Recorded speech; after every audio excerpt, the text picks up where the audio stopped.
Hello, and welcome to my little podcast, also known as the Michael Harding Podcast. But in this incarnation, I'm going to give it a new name. I'm calling it the Art of Memoir Podcast, because after St. Brigid's Day, I get this feeling of springtime. I get this feeling of letting go of the darkness and coming out into the sun, light and dancing. I see the daffodils coming up already. I know they're a bit confused, and the birds were confused in January. I used to hear one or two of them in the mornings singing away. And you'd be saying to yourself, now they're looking for, mates, and it's too early. And then I saw two of them one morning, and they were looking into one of the old bird boxes from last year. And I thought, feck me. Is there any danger that they might kind of prematurely do their little business and have their little babies, and then their little babies would die? And then I told myself, well, do you know something?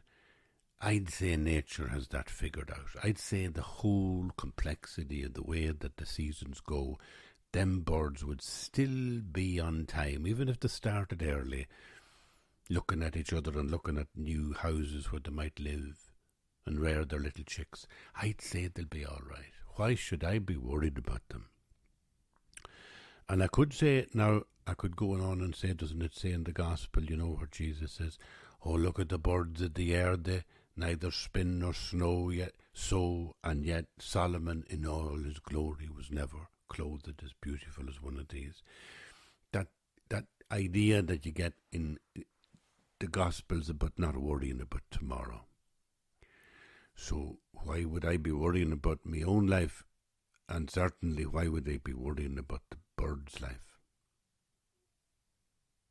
You might say that's callous, because then I have a cat, and the cat last summer used to sit under the trees where the bird boxes were. And then the birds didn't come to the bird boxes because of the cats. They'd come to the feeder and they would feed all day, but then they'd go. It'd be silent every afternoon. I used to imagine the little birds asleep with their bellies up in the air, lying on their backs with their wings folded over their little bellies, and them snoozing away in their beds, in their nests, in the branches of the trees. Not sure if that's what they did, but what I wanted to ask you today was a simple question. Did you ever find yourself, when you do something, you have a certain place to do it? So maybe you read a book and you always like to be in a certain seat when you're reading the book, or maybe you want to write a letter and you like to be at a certain table when you're writing the letter, or you're doing your accounts for the year, and again you have a corner of some particular table, and that's where you always go to do the accounts. So therefore, some day happens, you're in the wrong spot. You're away from your home and you have to do the accounts. Or the chair you're used to sitting in when you're reading is gone. So the place that you're used to doing something has been changed. And then you can't do it. It's like, I can't concentrate here on me book. I was like that. I used to read in bed, and when the family was young, when the child was young, I was happiest to get away to the bedroom and read in the bed, in the horizontal position. I could completely engross myself in the book. And if I had to read somewhere else, I couldn't concentrate on the sentences. But it happened to me today in a bigger way. I normally do the podcast from here, which is a little house and a little room in Donegal. And outside you might hear, let's say, the sound of the cars coming and going on the roadway. And I like it here. And I get so engrossed in it here from September, October, November. I get so engrossed in it that once I sit down, it's like Pavlova's dog, do you know what I mean? Once I turn on the microphone, turn on the amplifier, get the old recording system working, it's like you are there. It's like I can feel you there since the previous podcast. It's like your presence is here with me, and it's been there. All I have to do is cue myself in this room with these instruments like the microphone, and I'm away. I'm talking to you again. When I went home for Christmas, I was in Leitrim for December and January. But again, that's where I really began the podcasts. So that space has an energy to it as well.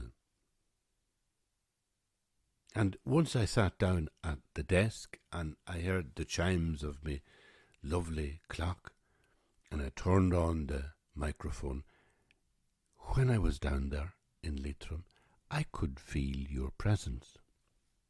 And I suppose especially in Leitrim, because in Leitrim I have a bookcase with all those icons in it. And they have an extraordinary energy in a room. They draw you away from the surface of reality, and they open a door into the depth of reality. You know, you begin to live at a depth rather than on the surface. And so when you're at the depth level of reality, your imagination is working more intensely, and it's much easier to imagine people around you. So it worked very well and very effectively there all through December and January, because, as I said, that's where I began the podcast. And then I came back up here. I'm working in Donegal on a little community project with actors. It's a great privilege to be doing what I'm doing. I'm just like a consultant. I'm there just watching the rehearsals and maybe giving a little bit of advice. And that keeps me busy for 3 days of the week. It's lovely. But that means I'm back up here, and I sat down this morning to do the podcast. And it was really strange, because I knew I'm not in the right space. It's not working for me here. I'm missing the lovely coziness of my room in Leitrim. And I'm missing that lovely sense, that energy from the icons in the, I was going to say wardrobe. It's not a wardrobe, it's a bookcase. I was missing that energy that draws me to the inside. And then I had another problem as well with it, because I've noticed since the 1st of February, I've noticed myself moving onto the surface. Do you know what I mean? The way I talk about this is living on the inside is where you live with your mentor deity or your gods or your prayer life. Your mindfulness, the space where you're aware of yourself, where you're watching yourself moving in space, moving in the world, making sounds with your voice, breathing, sitting there breathing, and you're aware of yourself breathing. And that's like, for me, that's the inside. That's going on to the inside and being present to yourself at a depth. The depth is watching the surface. And I find that's very easy to do, funny enough, in winter, because everything coalesces. The shortness of the day and the darkness of the night, the sense of an all-enveloping darkness in the world begins to touch me in a metaphorical way, and it pushes me inside. And even the way that it affects my mental health, so that sometimes in the winter I get melancholic, I get sad. But that sadness has a depth to it. That sadness is like, if you fight it, and I'm talking personally here, but if I fight melancholy and try and ignore it, it gets worse. Whereas if I allow myself to go in there with the mentor deity, with trust in the Buddha or trust in Christ or whatever, and just feel that you're being loved and being held in your sorrow, then it lifts me out of it. It's like the darkness that could look like it was a fearful place becomes a sort of a womb, sort of a kind of a soft, embracing, invisible love all around me. And the candles, the little candles that I light, it's very easy to light candles in the dark. They make sense. The power of a little flickering light at Christmas is powerful because of the darkness. And all that stuff made it very easy for me to make podcasts during the winter, during those wintry months. So then, when the 1st of February came, February, it's hard to say that word, isn't it? The 1st of February. I think we used to say February when we were children. And then I remember one time when I was learning to spell it in school, I realised it was F-E-B-R-U-A-R-Y. I thought, I didn't know there was an R there. You know, as a child, you can pick up a word and it can draw you in the wrong direction. You think this is how you pronounce it because you're listening to somebody, and then you realise when you learn to spell it that you were pronouncing it completely wrong. February. There's another one I notice sometimes with children. A chimney is a chimney. And when we were like 3 and 4 and 5 years of age, we talked about the chimney. Probably because we couldn't pronounce the N, chimney. The chimney.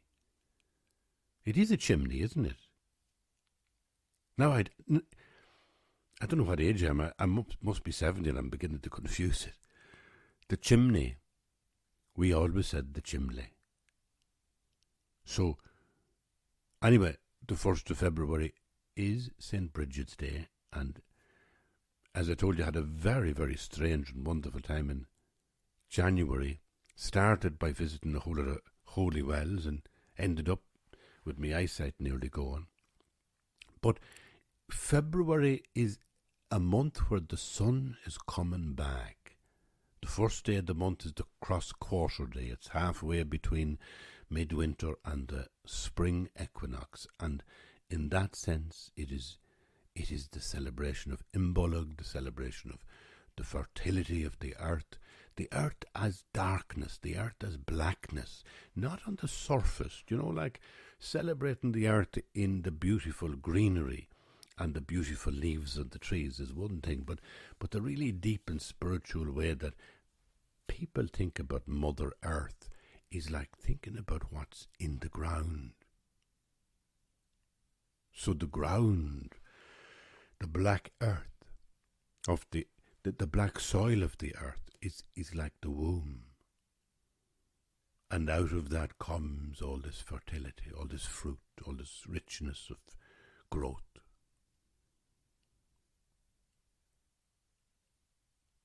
I think, I may be wrong about this now, but I think that's where the Black Madonna comes from. Do you know that? Do you ever wonder about that? The Black Madonna. You'll get it in South America, Central America. You'll get it in Europe and Russia. The Black Madonna. I mean, it's devotion to the Mother of God, but it's linked with a kind of a template of Mother as like a black. I think it comes from a sense of the earth, to be honest with you. As the great mother, the great mother is the darkness in which things grow. It's a lovely idea. Anyway, I'll get back to the old Brigid's day, and the light comes back, and we're at the cross quarter day, and I find it then it's harder to light candles in front of icons, and in fact, the icons themselves begin to look like as if they've lost their energy. You know, it's like in the darkness, and you have a candle beside an icon. It feels there's a depth behind the icon. You know, the icon working as a metaphor makes total sense. You experience yourself close to this sacrament or metaphor. You know, the icon, the image of something beyond it. It reflects something. But then when you've more intense light, you're more likely to see the brush stroke in the icon. You're more likely to see the icon as simply a flat image, a religious image made on wood. So its surface level begins to manifest more strongly. And then it's kind of harder for me personally to work with icons, you know. Now, what do I do at that stage? Well, I said this, I talk about this in What is Beautiful in the Sky. There's a moment in What is Beautiful in the Sky where I refer to this happening. And it is this, when icons or when religious faith loses its energy, my experience is that the wise thing to do is let go of it. Don't be gripping it. It's like a tidal wave, you know. It's like the tide comes in and the tide goes out. And faith is like like a wave, you know. It comes in like the tide. And sometimes you can feel full of faith, full of, you know, you're brimming over with joy and a kind of a sense of delight. And then there's sometimes it just goes. You feel it draining away from you. You feel the surface draining away from you, so that you're only on the surface yourself. You can feel your own body just as it's kind of a very materialist, secular experience of existential nothingness in the world. You're just sitting there. And metaphors don't make any sense, and God doesn't make any sense, and icons look like flat bits of wood with pictures on them. And that's the moment where I say, rather than kind of struggling to kind of construct and affect a sense of faith, I let it go. I let it go. It's like I let go of the light when it comes to evening time. I let go of the light. It'll be back in the morning. It's okay. And if you read the Psalms and the testaments of the scriptures, the Jewish scriptures, you read the Psalms, and they're all about, you know, the emotional relationship with God. That's why the Psalms are wonderful to recite, because it's like getting the script where you're playing this role of being an intimate with God, as if God and you had a kind of a lover's relationship, and there's an awful lot of the Psalms talk about, you know, oh God, you have forsaken me, you have abandoned me, where have you gone? I miss you, come back to me. Things were good when you were here, and now I'm so sorrowful because you're not here. I'm lonely without you. How beautiful it would be to see the feet of my beloved coming towards me on the mountain. All that kind of love poetry, which is in the Psalms and which is used in the Jewish tradition and the Christian tradition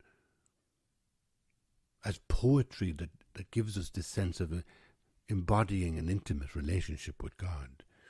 It's so beautiful. But the trick there is, there's a word, abandon. You know, God, you have abandoned us. And I think that's part of the natural. It's like the low tide in your emotional life with God. And you just have to touch that moment and feel it's okay to be here. It's okay. In fact, it's good to be here because being without God, being empty of God, experiencing nothing inside yourself except that empty hole, that empty space where God used to be. That's okay because it's just low tide. It has its own eloquence. Sorrow, emptiness, the existential unease, the sense of the mundane, the gnawing sense of boredom that you get sometimes out of life, that you're just, it's just drudgery, it's just doing the same old things over and over again. That's the low tide. Live with it. Bring your mindfulness to bear on it. Be aware of it. And this will really deepen your sense of calmness.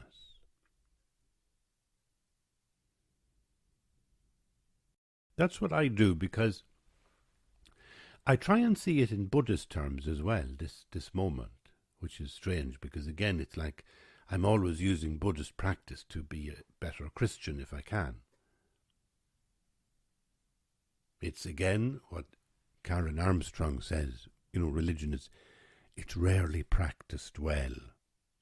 It's an art form, it's like art. And what I find is that there are Buddhist practices that help me engage with the Christian thing in my imagination. So I'll give you an example of one of them, which is different, I think, from what we do in the West. But anyway, there's a huge basic idea in Buddhism, equanimity, that you remain detached and don't engage. Now, we in the West, I think, sometimes tend to say, don't engage with negativity. And that's it. We have a natural propensity or disposition towards positivity. We engage. We in fact, we encourage ourselves to be positive.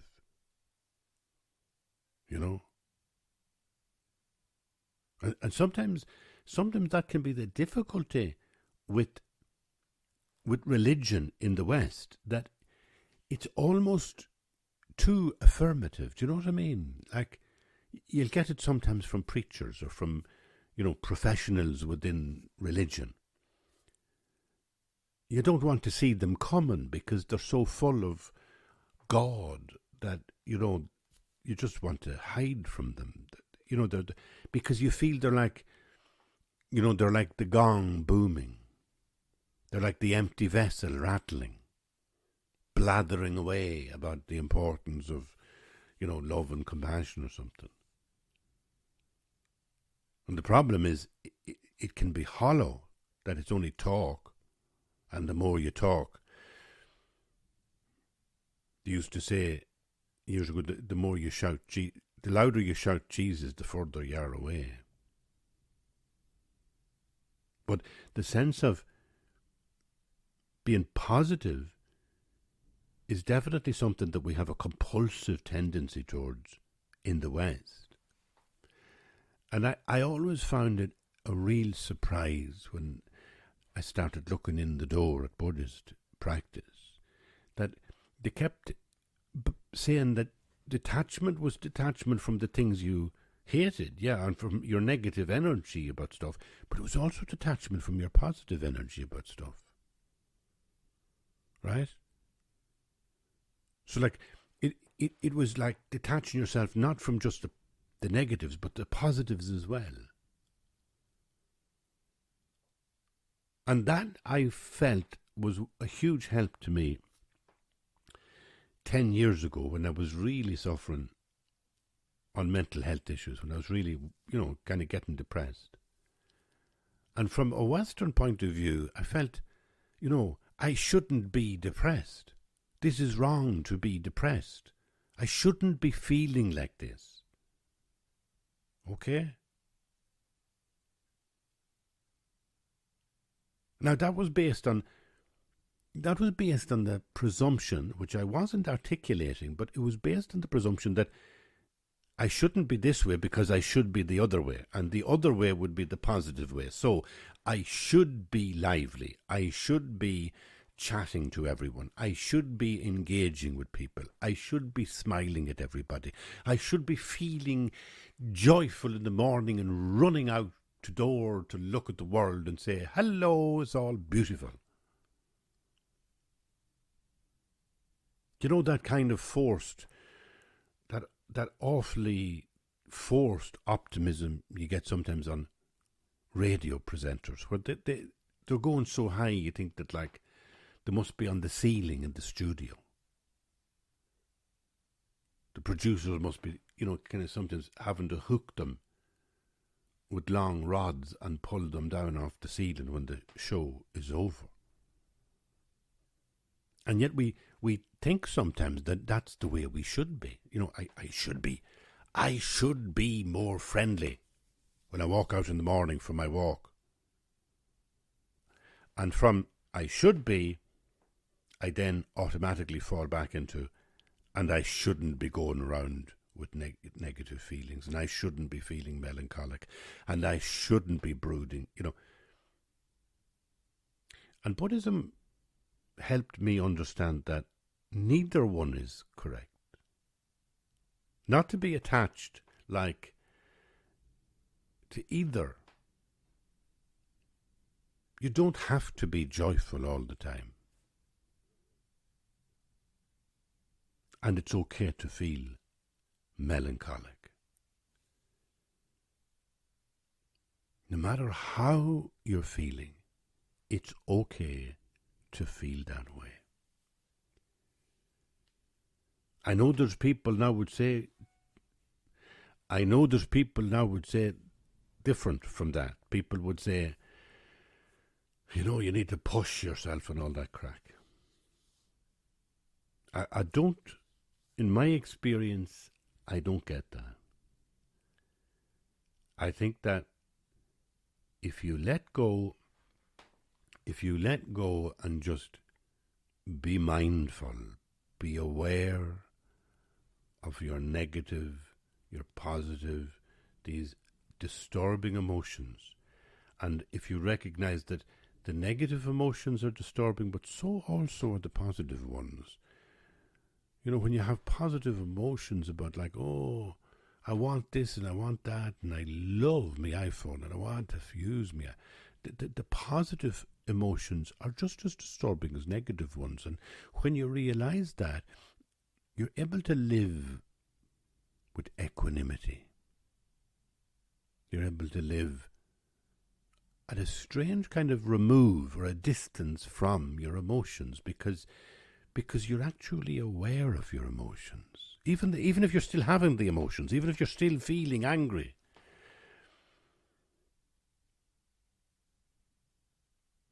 I don't get to a stage where I'm not angry.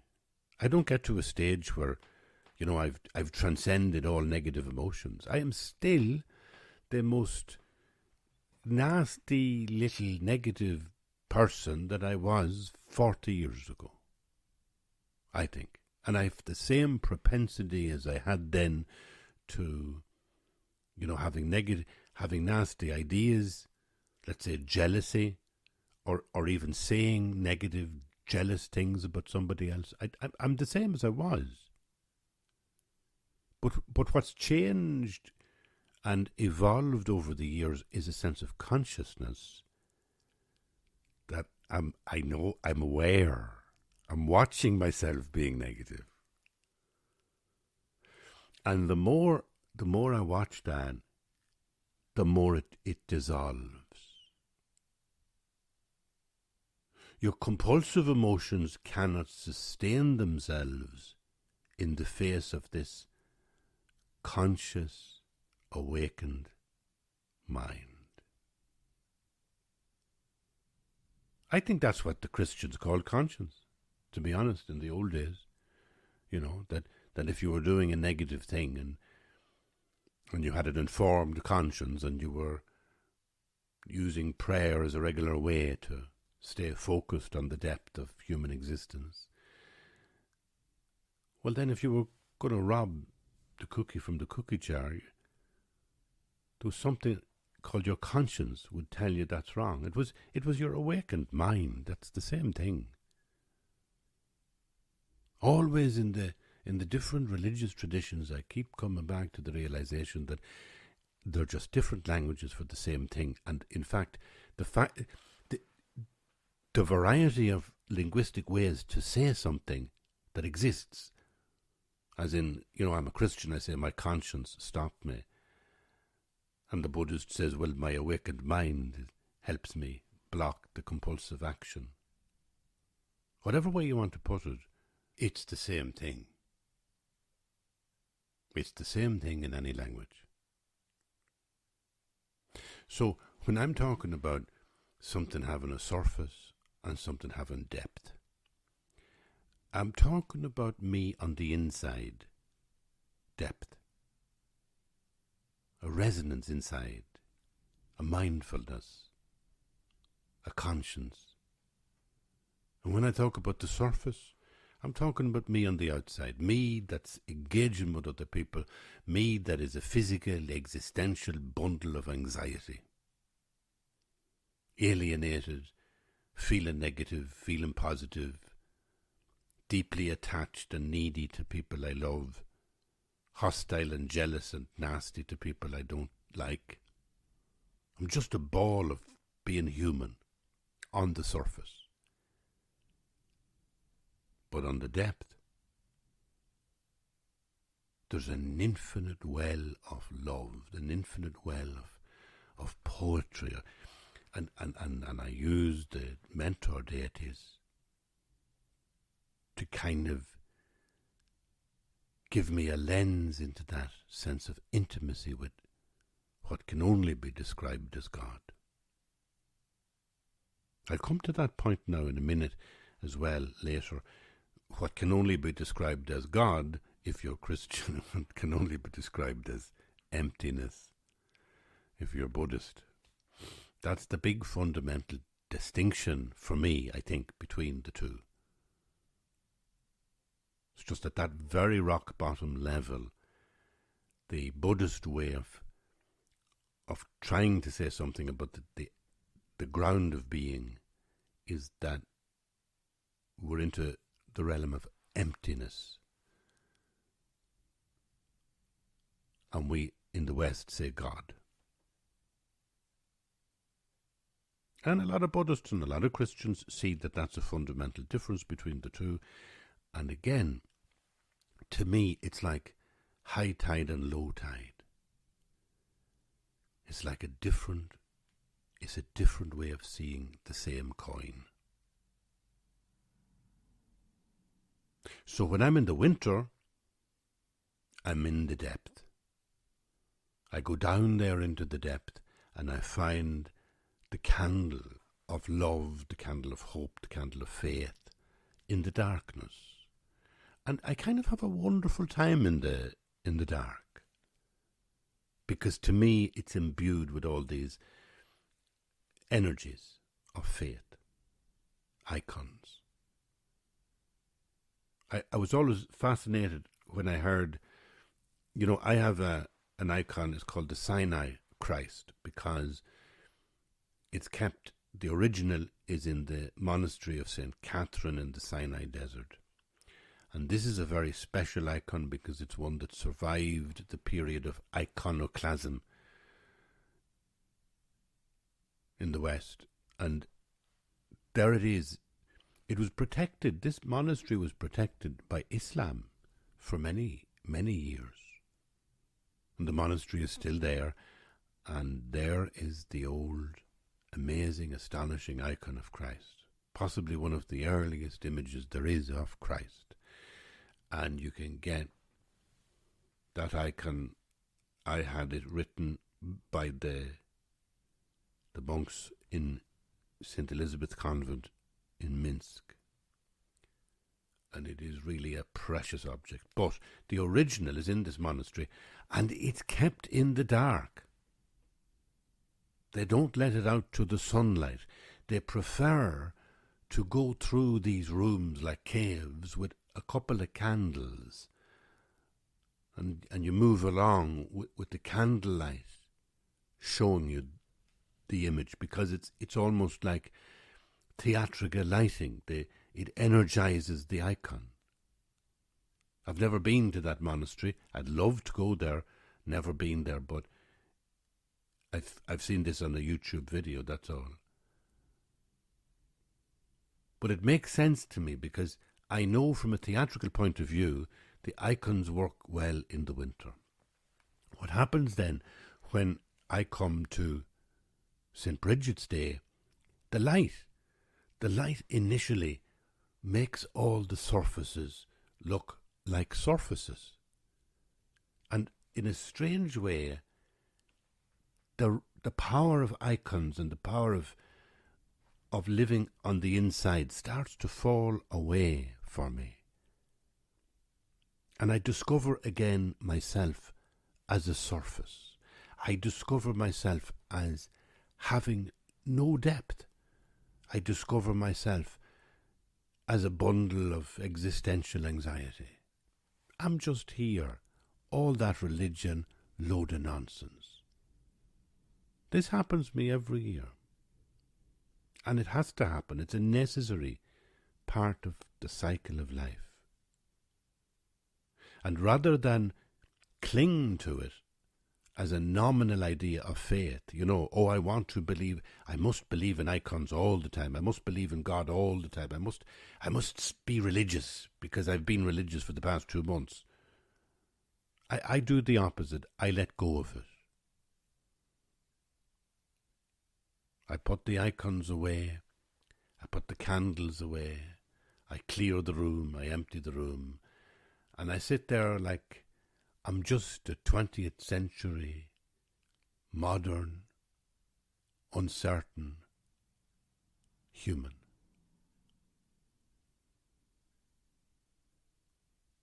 I know in those moments that God has abandoned me.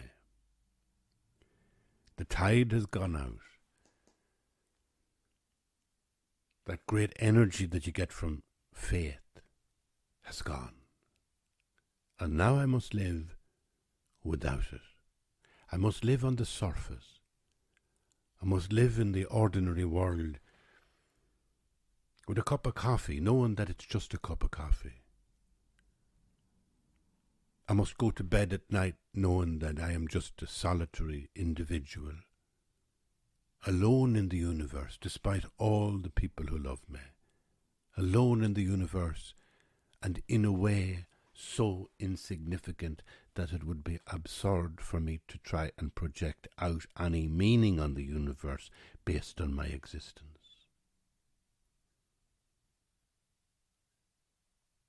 That's a fairly derelict place to be.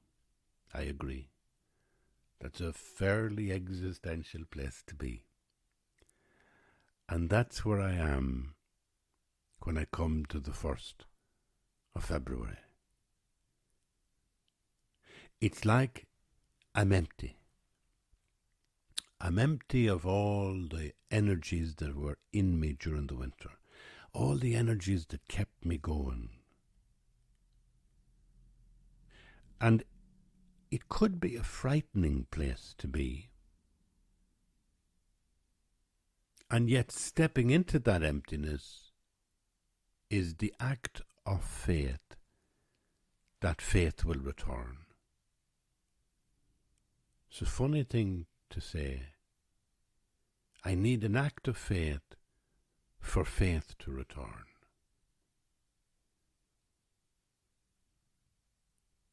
The act of faith is actually accepting the surface level of reality. This is all there is, no big deal. I'm not going to force my mind into constructing gods. I'm not going to force my mind into constructing some labyrinth of faith. No. I will live here on the surface. And the surface is sufficient. The surface is the Garden of Eden. The surface is the astonishing mystery of being alive in the first place.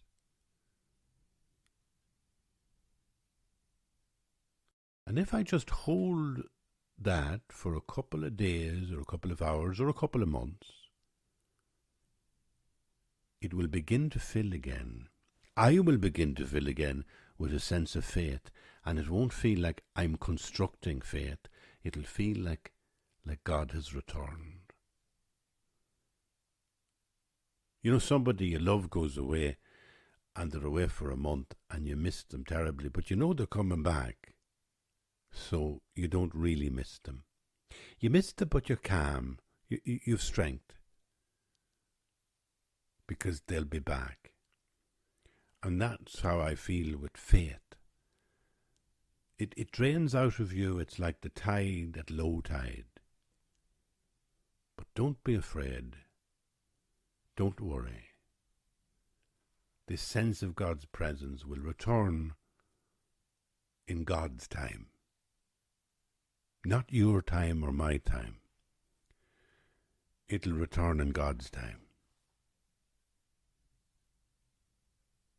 And then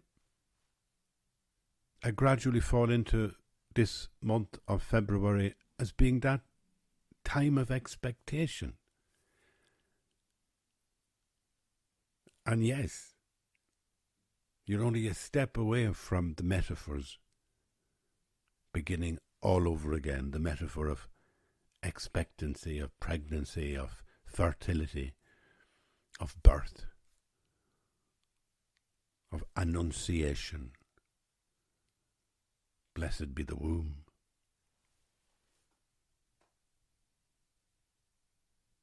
But there is a transition moment between all that wonderful expectancy and all the way that spring becomes a metaphor for living on the inside, you know.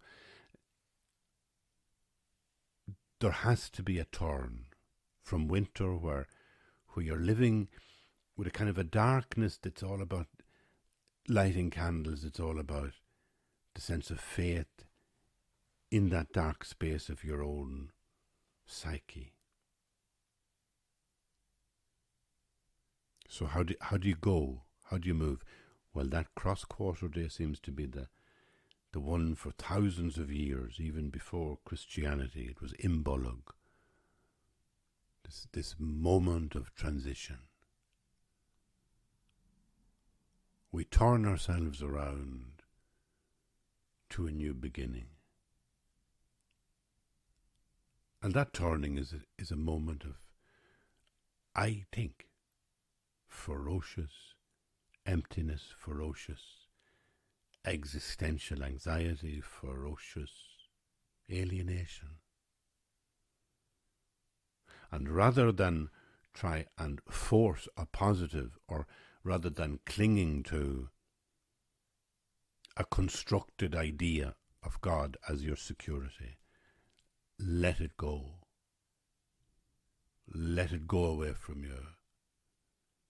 And stand there naked, empty, in poverty, having nothing but the cup of tea in front of you, the cup of coffee in front of you, the sense of loneliness or isolation you're feeling in a room on your own, the sense of disengagement you're feeling even when you're with other people. Let it be. Let your mind just be aware. Let your mind just accept, inhabit, and don't judge it. Just be there in your emptiness. And don't panic. The Lord comes. God returns in God's time. And I'll finish up for me, this is a very special podcast. And it started because, as I told you, I had moved room. where I had been doing the winter podcasts in a beautiful space in Leitrim, and the beautiful chimes of the clock, and suddenly I found myself here in this room, way up in Donegal, and it just didn't have the right resonance for me to do the podcast, and I got into this thing I wanted to share with you about how that comfort that builds up in us,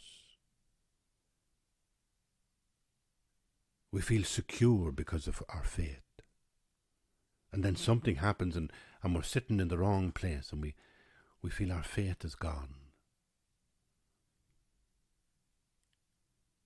So this podcast is saying, like, don't panic. This can be the most amazing and wonderful moment of spiritual insight in the whole journey of the year, in the whole cycle of the year. The moment where you just let go. You feel God's presence drains away, and then you're empty. And you're completely empty. And you're alone it's not a nice feeling. But in mindfulness, you use your mindfulness to say, this is me that is lovable too. This existential me is okay. It's okay. And once you make peace in that space, in that moment, in that existential empty feeling, something returns that can only be called, I suppose, grace in Christian terms, But I wanted to finish up by saying one final thing, and that is, the same experience of transition where you feel empty, I think it's also related to illness and aging.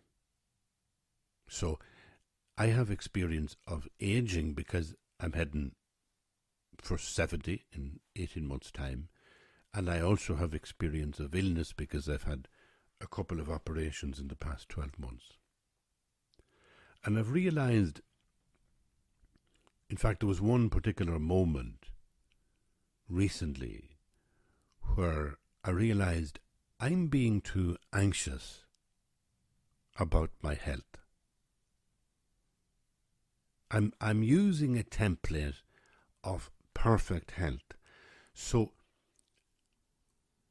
when I'm not reaching perfect health because whatever, I have a detached retina, or, I've problem walking or something, I'm using those physical symptoms against myself. I'm kind of blaming myself for feeling ill because I'm using a template of perfection. And in the same way, I think sometimes I do the same with aging. So I'm constantly trying to measure myself against the me when I was 50. I mean, I hugely get embarrassed if somebody sees me taking tablets. It just hits my ego like, I'm a 50-year-old, I don't take tablets. But now I'm not a 50-year-old, I'm a 68-year-old, and I do take tablets for blood pressure and whatever. And so I've found recently that this sense of accepting aging and health and frailty, there's a wisdom to it which is similar to the stuff I was talking about in this podcast, about if you find yourself living on the surface and you find all the depth is gone, all the richness, the good feeling, the glow of religious faith just vanishes out of your life for a month or for a year or for 10 years. And you're living in this desert of existential anxiety, then you can still use mindfulness to inhabit that space, bless that space, accept that the person you are in that abandoned state, is also to be loved and embraced and feel okay about it. There's nobody telling you you should believe in God. There's nobody telling you you should have perfect health. There's nobody telling you you should live forever at the age of 45. And I hope that that's where the real journey of aging begins. And that's where the real journey of ill health begins as a positive thing. In other words, as a sense that my body is broken, but it is transformed and made new at a deeper level. On the surface, it's broken. In depth, it is made new. And the door into that is accepting myself as I am now, in my frailty. And that's a big journey. And I know nothing about it except I'm looking ahead. I'm looking up the hill, and beyond the hill there's the mountain. I think in that sense, old age too could be a really beautiful adventure if you're ready for it, you know. If you're really ready for it. I mean, it's only in old age that I think the human being becomes deeply wise. And I guess it must be to do with frailty, health, and age. There's something in those periods of life, the frailty, the ill health, and the aging. There's something there that in the West we depreciate because we're over-positive about a youthful template. But there's something about aging, about frailty of health, which is opening a door into a depth of love, a depth of awakening that I really just don't know about. I just can kind of sense it. The way that I sense God's presence is just beyond my fingertips. And when I feel secular and I feel I'm walking around maybe for a year or two without any sense of God in my life, I still feel there's no God in my life. I don't believe in God, and yet I feel He's just around the corner. He's just gone away for a while. He will be back.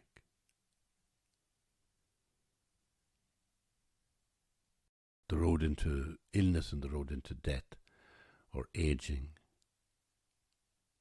are pathways towards that encounter.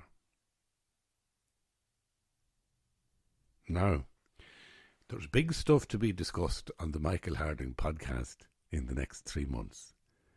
And that's the first of it. For the 1st of February. I hope you had a wonderful St. Brigid Day. And I hope that this time of transition into spring is good for you, whether you're living on the surface or on the depths. Thank you for being here. And talk to you again next week. Bye-bye.